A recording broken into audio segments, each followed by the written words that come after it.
Mes salutations à tous ceux qui regarderont cette vidéo. Mon nom est Abaté Akwa Yannick.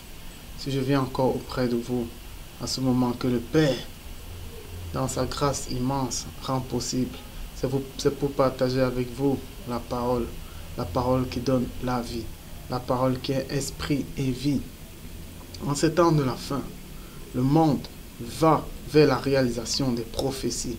Le monde va de plus en plus dans la corruption, dans les ténèbres, alors qu'il a été fait dans la lumière. Ces ténèbres-là produisent la mort. Ces ténèbres-là produisent la tristesse. Ces ténèbres-là produisent la confusion. Ces ténèbres-là produisent l'éloignement même de Dieu, de la présence même de Dieu. Aujourd'hui, les hommes ne comprennent pas. Ils disent que Dieu s'est éloigné. Ils disent que Dieu n'existe pas pour une seule raison. C'est parce que nous avons aimé les ténèbres et nous avons haï la lumière dans laquelle nous avons fait. Et cette lumière-là, c'est la parole. Et cette lumière-là nous invite à revenir à elle. Cette lumière-là, c'est Jésus-Christ. Aujourd'hui, donc, nous venons partager ensemble la lumière, la parole de Dieu par laquelle nous avons été faits. Mais avant de commencer, nous allons nous recommander au Père, sans lequel rien n'est possible. C'est lui qui met en nous le vouloir et le pouvoir. C'est lui qui nous accorde sa connaissance. C'est grâce à lui que nous vivons. C'est grâce à lui que nous sommes en santé. C'est grâce à lui que nos cœurs battent. Avant de commencer donc, nous allons nous recommander entre ses mains pour qu'il nous accorde en abondance son amour, puis qu'il nous accorde son pardon, pour qu'il nous accorde sa miséricorde. Père très saint, toi le seul Dieu, toi le Dieu tout-puissant, toi le créateur de toutes choses, le créateur des cieux, de la terre, le créateur de tout ce qui se trouve sur cette terre, de toutes les créatures qui existent, qui respirent. Toi le créateur des choses célestes comme des choses physiques, des choses spirituelles comme des choses physiques, comme des choses terrestres. Père très saint, à ce moment précis, nous t'élevons. Que l'adoration te revienne à toi et à toi seul. À toi la gloire, à toi l'honneur, à toi la sagesse, à toi la richesse, à toi la seigneurie, à toi la puissance, à toi les actions de grâce pour toutes choses, car toutes choses ont été faites pour toi. Et toutes choses concourent au bien de ceux qui t'aiment. Père très saint, nous te rendons grâce d'avoir fait de nous les créatures que nous sommes. Mon Dieu, c'est un honneur de t'appartenir. C'est un honneur d'être tes instruments. C'est un honneur d'être les esclaves de ton esprit, les esclaves de ta parole. C'est un honneur de suivre Jésus-Christ et d'être son disciple.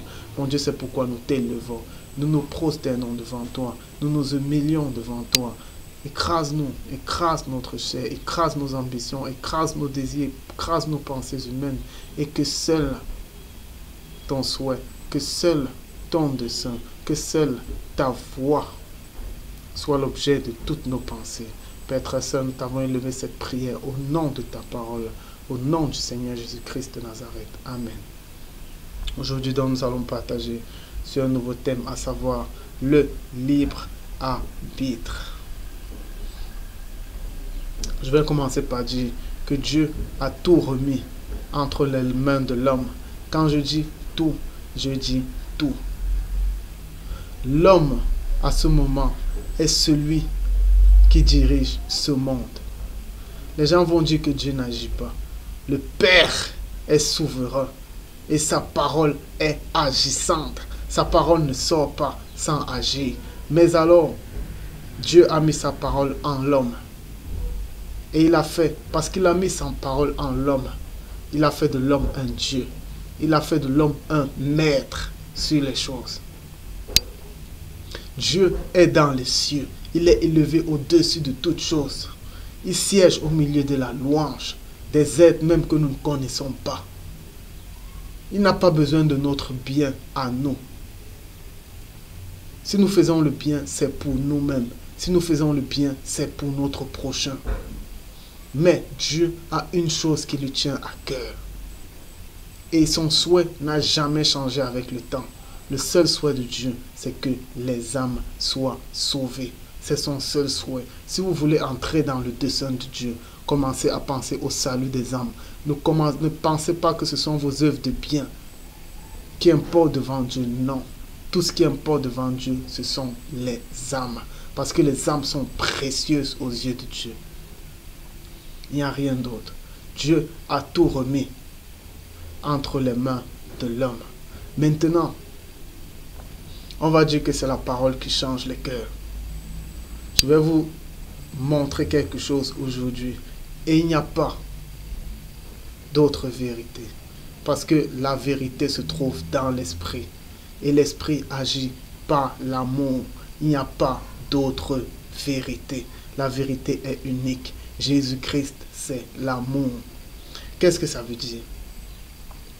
L'homme qui porte la parole, l'homme qui est le temple de l'esprit, comment la parole convainc? La parole convainc par ce que tu donnes à Dieu. Ça veut dire tu es l'église de Dieu. Maintenant, il y a des offrandes qu'on fait dans l'église. Il y a des offrandes qu'on fait dans la lettre, dans l'Ancien Testament, dans l'homme des choses à venir. On parlait des souverains sacrificateurs, on parlait des sacrificateurs. Les gens apportaient des offrandes. Ces offrandes dans les sacrificateurs enlevaient une part et la donnaient au souverain sacrificateur qui offrait ça à Dieu. Qu'est-ce qui se fait dans l'église d'aujourd'hui, l'église qui est spirituelle, l'église qui est devenue notre propre corps? On offre des offrandes. Si vous voulez que quelqu'un soit touché par la parole, c'est par l'offrande que vous allez faire à Dieu que cette personne sera touchée. Cette offrande-là, c'est un sacrifice. C'est un sacrifice. Lorsque vous venez vers quelqu'un, lorsque vous venez vers un païen, il ne connaît pas la parole. Ne venez pas avec la lettre. Ne venez pas avec la Bible. Si vous êtes patient face à lui, s'il vous dit peut-être, moi je suis athée, demandez-lui pourquoi. Il va vous expliquer. Comprenez-le. Apprenez à le comprendre. Ne lui dites pas directement tu es antéchrist parce que tu renies Jésus-Christ. Ne dites pas directement à un musulman tu es antéchrist parce que tu renies Jésus-Christ. D'abord, c'est faux.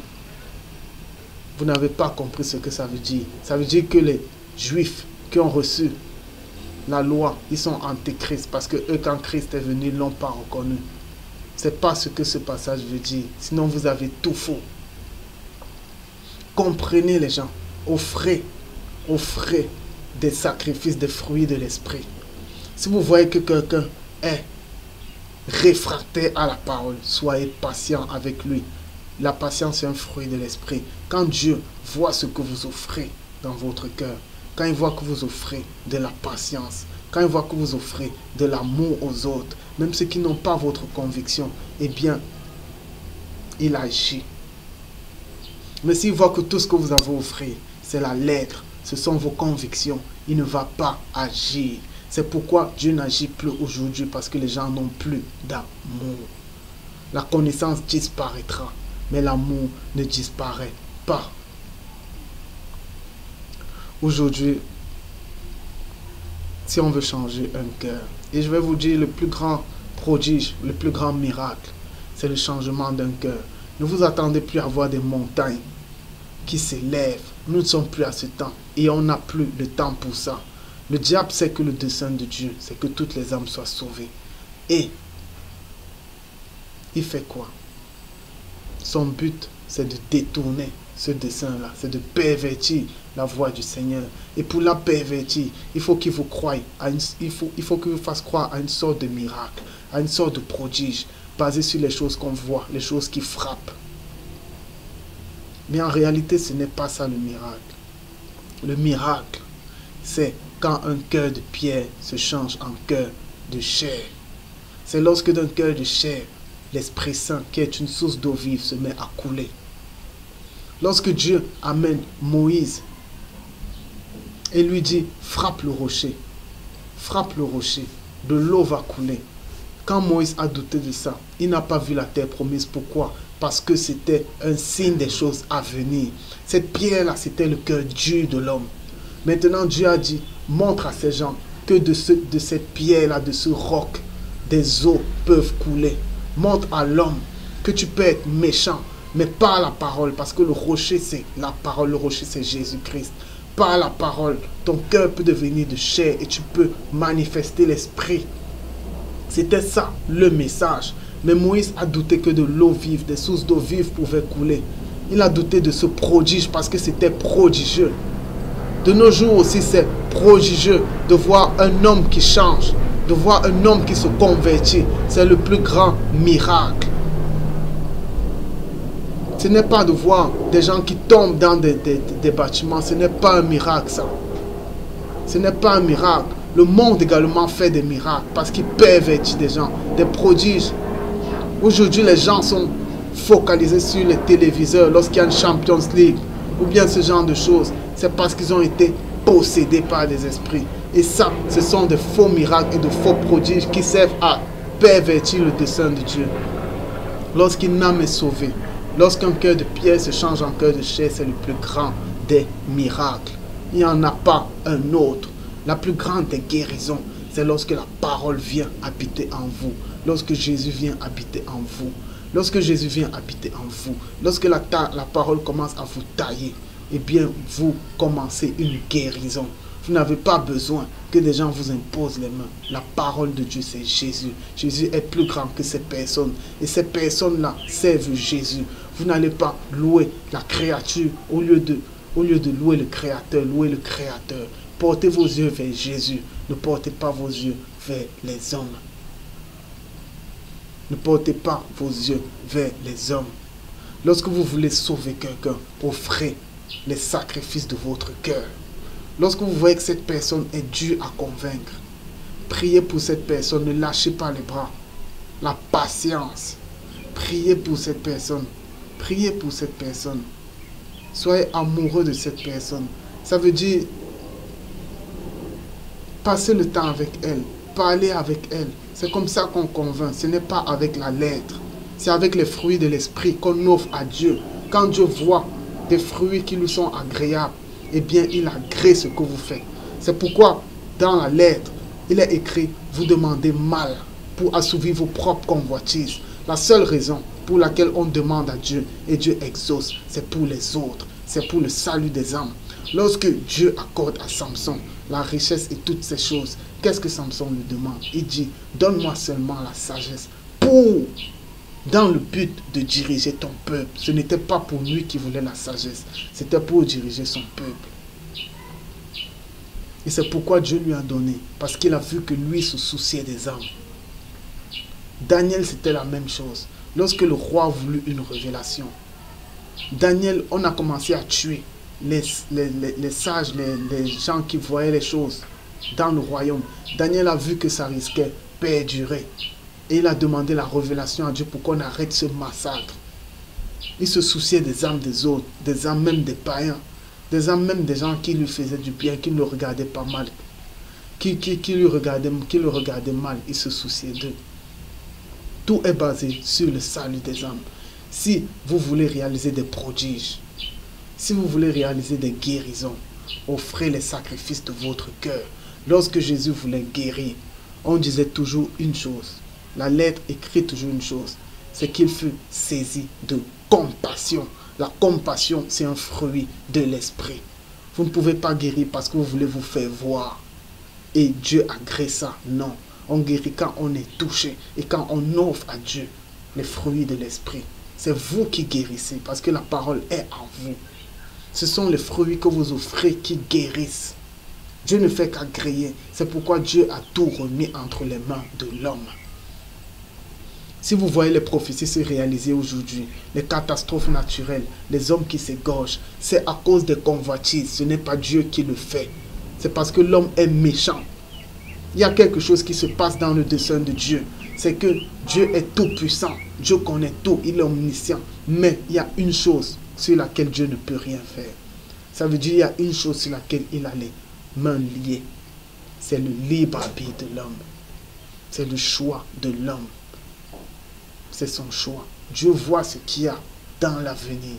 Mais il ne sait pas, il ne connaît pas le choix que tu vas faire. Soit tu peux faire le bien, soit tu peux faire le mal. C'est pourquoi à chaque fois, quand l'homme est devant un choix, Dieu lui dit, fais ce qui est bien. Il a fait cela avec Caïn. Avant que Caïn ne tue son frère Abel, il a dit, Caïn, voici le mal se couche à ta porte. Mais tu peux choisir le bien. Dieu savait déjà ce qui allait venir par la suite. Et Caïn a choisi, il a fait son choix, il a choisi le mal. C'est la même chose de nos jours. C'est l'homme lui-même qui réalise les prophéties. Il y a déjà des prophéties qui sont établies dans le cas où l'homme est méchant. Et ce sont ces prophéties qui sont écrites. Mais quand l'homme change de cœur, eh bien ces prophéties qui étaient écrites pour la colère de Dieu s'annulent et il entre dans la lumière. Il entre dans la vie. Voilà la seule chose où Dieu allait parler, c'est sur le dessein, le libre arbitre, le choix de l'homme. Et l'homme, c'est lui qui guérit, c'est l'homme qui délivre. Dieu a tout remis, il a tout remis aux hommes. Il a tout remis aux hommes. L'important n'est pas qui a raison sur les convictions. Les convictions divisent. Ce n'est pas ça l'important. L'important, ce n'est pas la connaissance. La connaissance enfle, mais l'esprit édifie. L'amour édifie. Ne vous disputez pas sur les convictions. Ne vous disputez pas sur les convictions. L'important, ce n'est pas celui qui a raison. Parce que vous deux, vous avez raison. Tout ce que vous dites est écrit dans la Bible. Celui qui pratique le sabbat, il n'est pas hors de la Bible. Celui qui ne pratique pas le sabbat, il n'est pas hors de la Bible. Vous aurez toujours des raisons. Et vos disputes ont commencé depuis des millénaires. Vos disputes existent depuis. Aujourd'hui, quand je viens, je vous dis, ne vous disputez pas sur des querelles, sur des convictions. Vous dites, c'est normal qu'on se dispute, on s'édifie. Les enfants de Dieu ne se disputent pas. Lorsque Paul disputait avec les Juifs n'étaient pas enfants de Dieu. Les Juifs étaient religieux, ils étaient basés sur la lettre. Les enfants de Dieu ne se disputent pas. Si ton frère publie quelque chose ou dit quelque chose par rapport à sa conviction, il dit peut-être payer la dîme. Si vous ne payez pas la dîme, vous allez aller en enfer. Eh bien, reste tranquille. N'ouvre pas la bouche pour te mettre à discuter avec lui. Ça ne va rien produire. Vos disputes sont là depuis 1000 ans.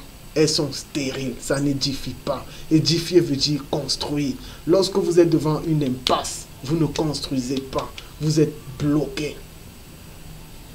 Depuis que les gens disputent sur la dîme, ça existe depuis, sur les impositions de main, sur les baptêmes, sur le jugement dernier, sur l'enlèvement. Depuis des lustres, on discute sur ça. Ça n'édifie personne, ça n'édifie pas. Arrêtez les disputes. Regardez le cœur de votre frère. Si vous y voyez les fruits de l'esprit, eh bien, réjouissez-vous. C'est une grâce immense de voir un cœur changer. C'est le plus grand des miracles. Laissez vos disputes. Celui qui voit ces choses, qui voit son frère publier ces choses et qui reste tranquille, il est en train d'offrir un bon sacrifice à Dieu. Celui que quand il voit son frère en train de s'accrocher à une conviction, au lieu de se mettre à disputer avec lui, rentre dans sa chambre et il prie Dieu de changer ça en lui, de surabonder de l'amour en lui, eh bien, il offre un sacrifice agréable à Dieu. Vous allez vous mettre à disputer. Ces disputes-là existent depuis des lustres. Il n'y aura jamais de solution à ça. Parce que la Bible, justement, la lettre est là pour vous mettre des impasses et vous faire comprendre que vous devez vous libérer d'elle pour aller dans l'amour. Vous devez vous libérer de la connaissance pour aller dans l'amour. La connaissance disparaîtra, mais l'amour ne disparaît jamais. L'amour ne disparaît jamais. Construisez, ne détruisez pas. Construisez, ne mettez pas les gens dans les divisions. Construisez, ne vous barricadez pas dans des impasses. Ne vous faites pas esclaves de la loi. Construisez dans l'amour. Lorsque l'amour vient, l'amour brise la connaissance. L'amour brise les convictions. Quand vous vous mettez à aimer, vous devenez libre. Libre complètement. Il n'y a plus qu'une seule chose devant vous, c'est l'Esprit de Dieu. Et vous ressentez l'amour de Dieu, vous pleurez tous les jours de vos vies, il n'y a plus rien. Vous ne pouvez même plus vous mettre à vous disputer sur les convictions.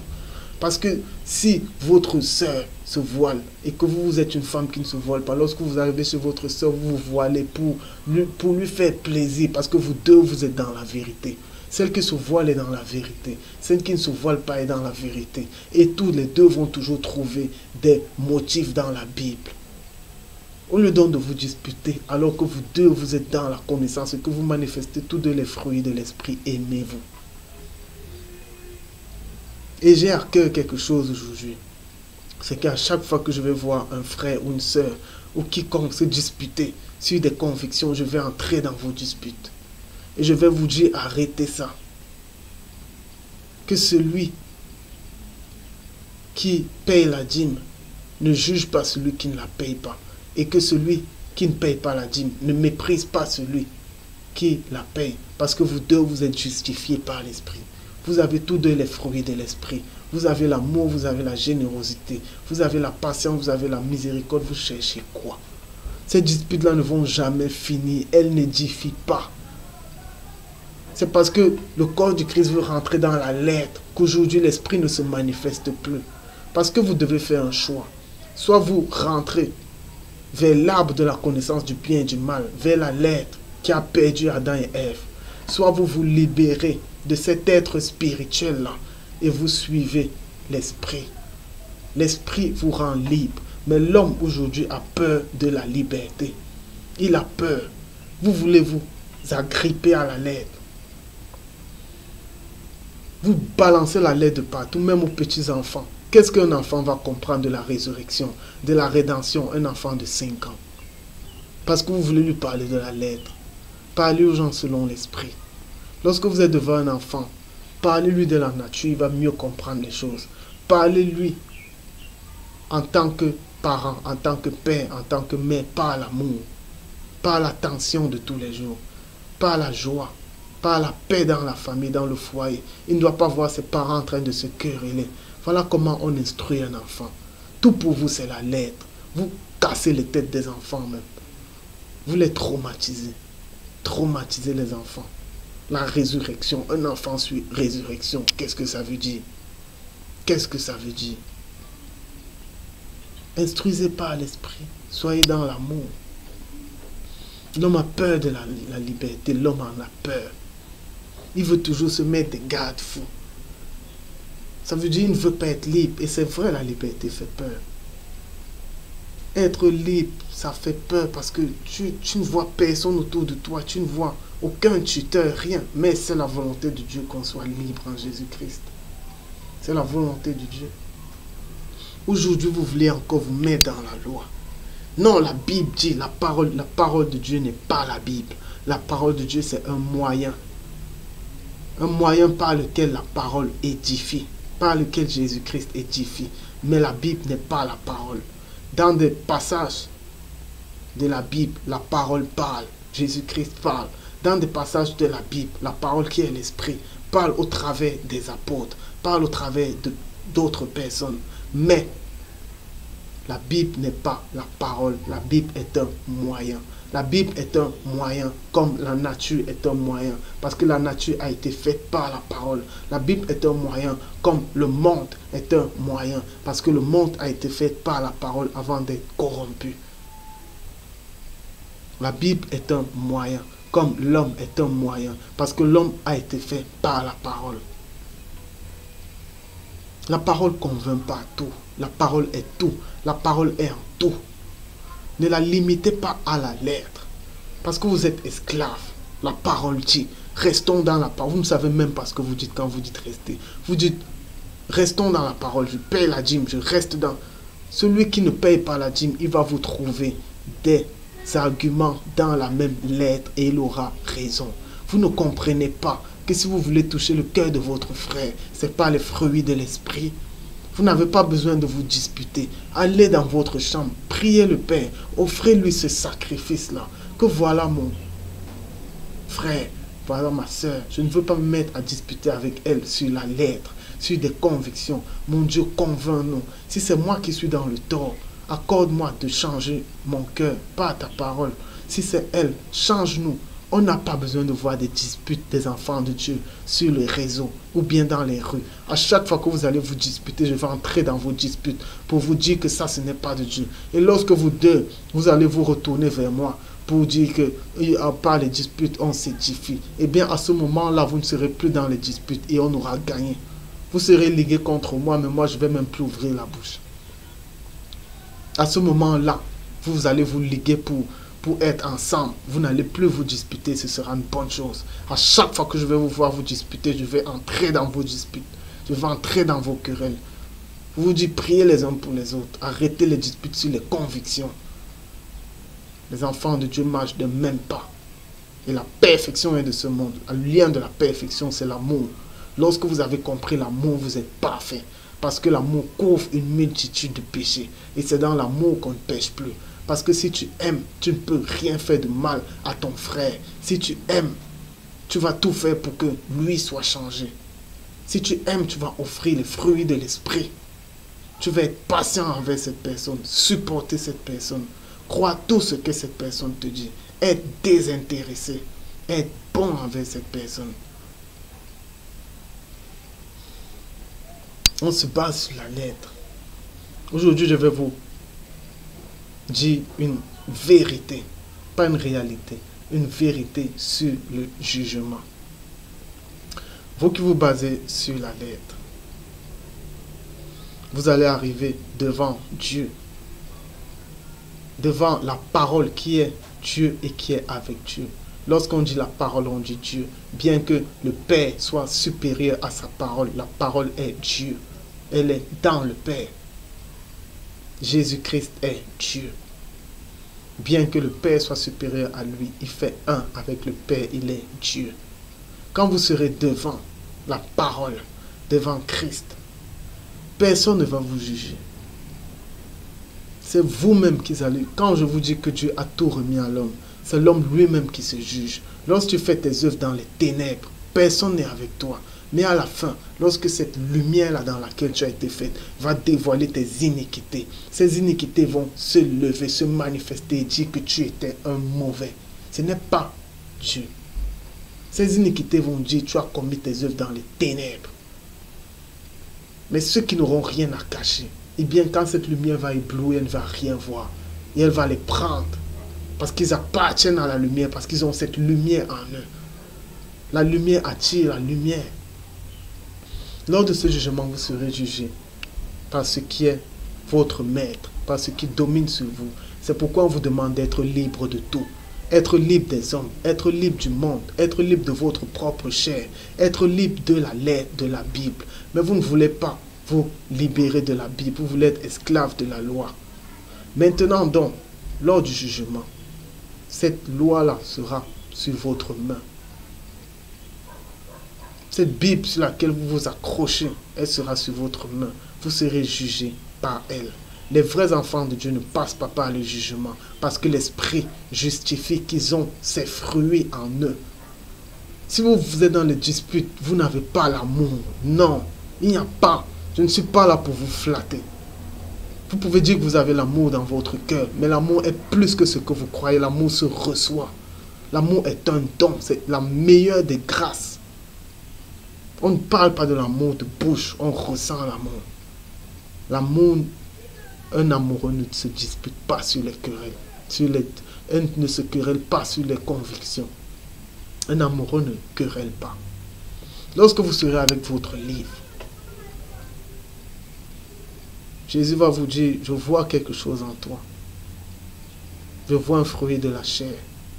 Je vois les disputes. Je vois les querelles. Tu vas dire, non, je voulais convaincre mon frère. Il va te dire, tu veux convaincre ton frère sur quoi? Eh bien, tu vas dire, mon frère, il fallait qu'il paye la dîme. Et il va te dire, parce que ton frère ne paye pas la dîme, tu dis qu'il est sataniste. Tu dis qu'il ne sera pas sauvé. C'est ce que tu as dit. Tu vas lui dire, oui, je l'ai dit. Et je me suis appuyé sur la Bible. Il va te dire, la Bible, tu t'es appuyé sur la lettre. Tu t'es appuyé sur la loi. Est-ce que tu t'es appuyé sur ce que l'Esprit te disait? Est-ce que tu t'es appuyé sur l'amour? Tu vas lui dire, je me suis appuyé sur la loi parce que la parole, il y a la parole écrite et il y a la parole révélée. Il va te demander qu'est-ce que la parole écrite dit. Tu vas lui dire, elle dit que dans Malachie, apportez dans la maison apportez vos dîmes dans la maison du trésor. Tu vas lui réciter les choses sur la dîme. Tu vas lui réciter que chacun dépose, que chacun fasse reconnaître tous ses biens à ceux qui l'enseignent. Tu vas citer ces choses. Lui également, il va te dire, comme tu dis qu'il est écrit, il est aussi écrit que la dîme appartenait aux Lévites. Est-ce que ce n'est pas écrit? Si tu veux respecter la lettre, respecte toute la lettre. Mais sache que quand tu dis que ceux qui ne payent pas la dîme iront en enfer, il y a également des passages qui montrent que ceux qui payent la dîme sont dans la loi. Ils sont dans la loi. Il y a également des passages. Ça veut dire que c'est une impasse. La meilleure façon de faire dans ce genre de situation, c'est de garder ta conviction pour toi. Garde ta conviction pour toi et aime ton frère. Parlez d'autres choses. Parlez des choses qui édifient. Parlez de l'amour. Parlez de Jésus-Christ. Fortifiez-vous, exhortez-vous au lieu de vous disputer sur les querelles. Lors du jugement, vous allez vous mettre en train. Vous allez vous retrouver dans les mêmes disputes avec Christ. Parce que vous n'aurez pas voulu entrer dans l'amour. Vous aurez voulu rester dans « il est écrit »,« il est écrit ». Vous allez donc faire le « il est écrit ». Vous allez faire le « il est écrit ». Au lieu que l'Esprit vous justifie que vous êtes enfant de Dieu, vous allez rater le paradis à cause d'un jugement que vous avez fait sur votre frère. Ou bien d'un mépris que vous avez eu pour votre frère. Au lieu d'avoir les fruits de l'Esprit en vous. La véritable liberté est dans l'amour.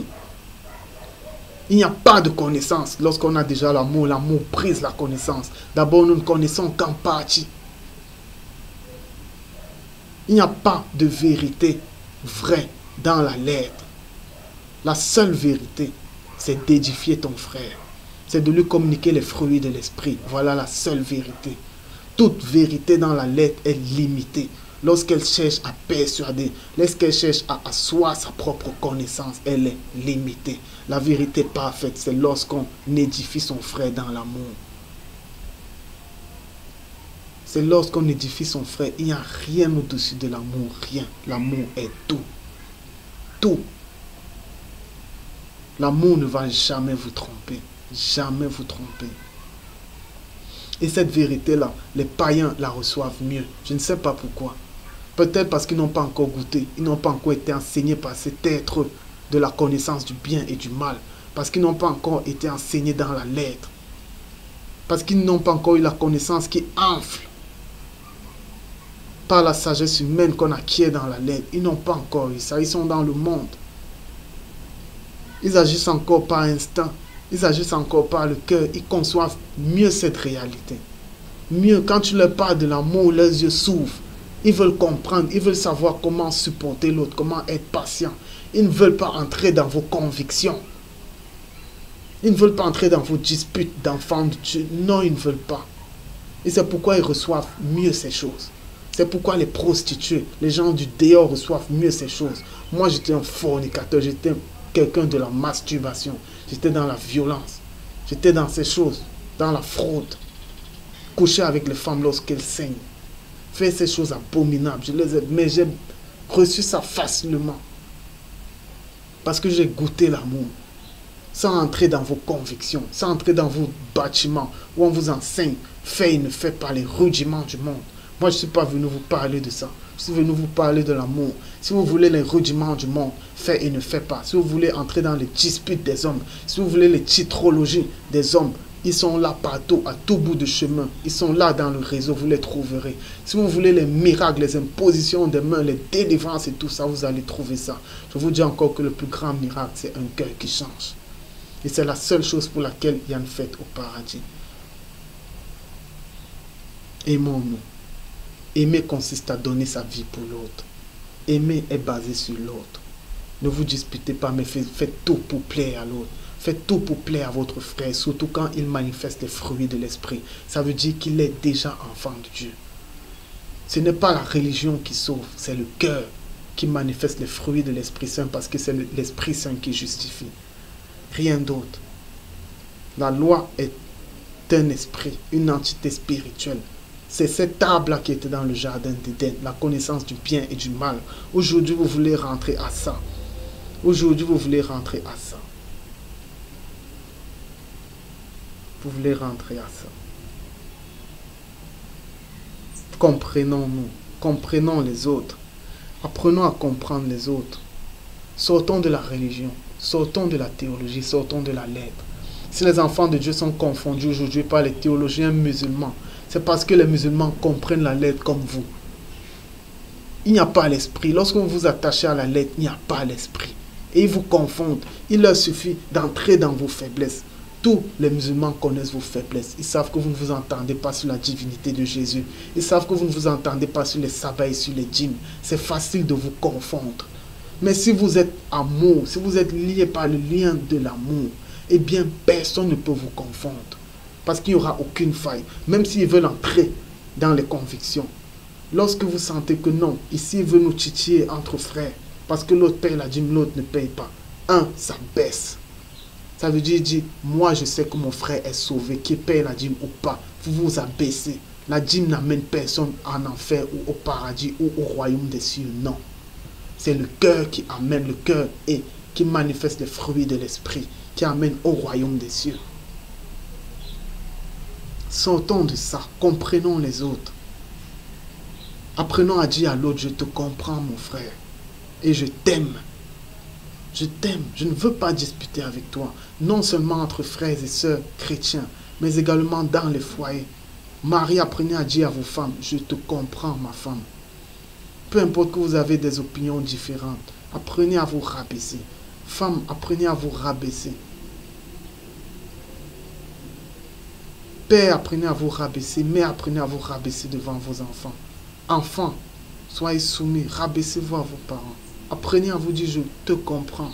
Je te comprends. Je veux t'aimer. Je veux encore mieux comprendre ce que tu dis. Parce que je sais que tu as Jésus en toi. Si tu as déjà Jésus en toi, c'est fini. Tu as l'espérance de la gloire. Je ne dois pas te juger ou te mépriser sur une conviction. Aimons-nous. Arrêtons les disputes. Arrêtons. Arrêtons, ça n'édifie pas. Ce sont des impasses. Elles existent depuis des millénaires, ces disputes et ces querelles. Ne pensez pas que c'est vous aujourd'hui que quand vous allez vous lever en disputant, vous allez trouver une solution à ça. Elles sont faites pour vous faire comprendre que la lettre est imparfaite. Que c'est l'amour qui l'amène à la perfection. C'est l'esprit qui l'amène à la perfection. C'est Jésus-Christ qui l'amène à la perfection. Parce que votre frère ne partage pas. Vous allez dire qu'il est l'antéchrist. Le musulman n'est pas l'antéchrist. Vous ne savez pas ça, ce que ça veut dire que renier Jésus-Christ comme Seigneur. Vous ne savez pas. Je vous dis encore que la loi est venue du peuple juif. Quand Christ est venu, ils ne l'ont pas reconnu. Ça ne veut pas dire qu'il est l'antéchrist. Ils ne l'ont pas reconnu. Amenez-les à la perfection. Ils connaissent la lettre. Ils sont limités dans la religion. Amenez-les dans la perfection. Les vrais antéchrists, vous ne les voyez pas. Vous ne les connaissez même pas. Vous faites la mauvaise guerre. Vous avez les mauvais ennemis. Ce ne sont pas vos vrais ennemis. Ce sont vos futurs alliés. Amenez-les à être vos alliés. Ils ne sont pas vos ennemis. J'en ai fini avec cet enseignement. J'espère qu'il a pu édifier plus d'un. Chers frères, chères sœurs, aimons-nous. C'est la perfection. L'amour, c'est tout. Arrêtons les disputes. Arrêtons l'orgueil. Arrêtons l'élévation dans la connaissance humaine, dans la sagesse de la lettre. Mais cherchons l'esprit. Marchons, écoutons la voix de l'esprit. Rien d'autre. Soyons libres. Libérons-nous. J'en ai fini. Père très saint, à toi le roi des siècles, à toi le seul Dieu. Soit l'honneur, soit la gloire, soit la sagesse, la richesse et la force. Nous te rendons grâce pour ce moment que tu as rendu possible. Maintenant, nous recommandons cette œuvre entre tes mains, que toi-même daignes l'amener à la perfection et que par elle, animé de ton Esprit Saint, que les cœurs puissent être disposés et que ta parole puisse habiter dans les cœurs des hommes afin de porter les fruits de ton esprit. Père très saint, pour ta gloire et pour le témoignage de ta toute-puissance, au nom du Seigneur Jésus-Christ. À toi, le seul Dieu, à toi, le Père éternel, le Dieu tout-puissant, soit l'honneur et la gloire d'éternité en éternité et de siècle en siècle. Au nom du Seigneur Jésus-Christ de Nazareth. Amen. Shalom.